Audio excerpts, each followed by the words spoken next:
बच्चों, आज हम सुनेंगे 3 मूर्तियों की कहानी। एक राज्य में एक राजा रहता था जो बहुत धनी था और एक सुखी जीवन व्यतीत कर रहा था। उसके राज्य में 3 अनमोल मूर्तियां थी जिन्हें वह बहुत प्यार करता था। ये मूर्तियां मिट्टी से बनी थी और उसके पूर्वजों की धरोहर थी।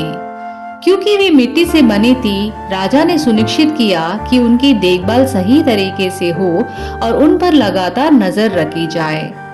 मूर्तियां बहुत प्राचीन और दुर्लभ होने के कारण अन्य राज्यों से राजा भी केवल इन मूर्तियों के दर्शन के लिए उसके राज्य में आते थे।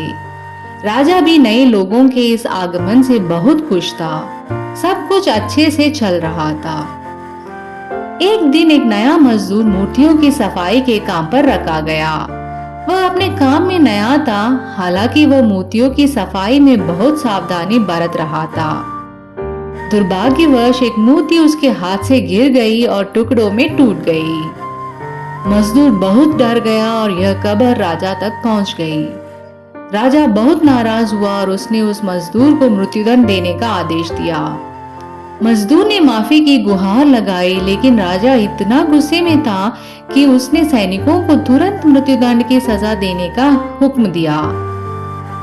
जब सैनिक उसे सजा देने के लिए ले जा रहे थे, तो वह व्यक्ति अचानक भागने लगा।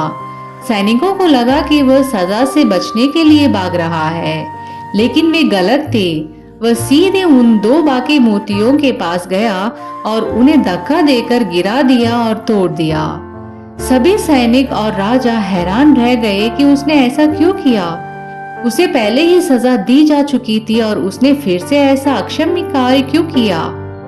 राजा ने उसे बुलाया और पूछा कि उसने जानबूझकर बाकी 2 मूर्तियां क्यों तोड़ी। उस व्यक्ति ने उत्तर दिया, हे राजा, मुझे एक मूर्ति तोड़ने के लिए मृत्युदंड मिला है।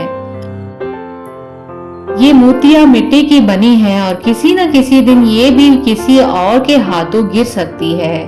मुझे पहले ही एक मूर्ति तोड़ने के लिए मृत्युदंड मिला है और मैं नहीं चाहता कि कोई और भी मेरी तरह इस सजा का शिकार हो। इसलिए मैंने बाकी दोनों मूर्तियां भी तोड़ दी ताकि भविष्य में कोई और दंडित ना हो। मजदूर की इन बातों ने राजा को झकझोर दिया।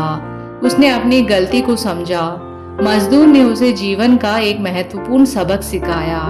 राजा ने उसकी सजा माफ कर दी और उस अपने कारीगरों को फिर से ऐसी सुंदर मूर्तियां बनाने का आदेश दिया।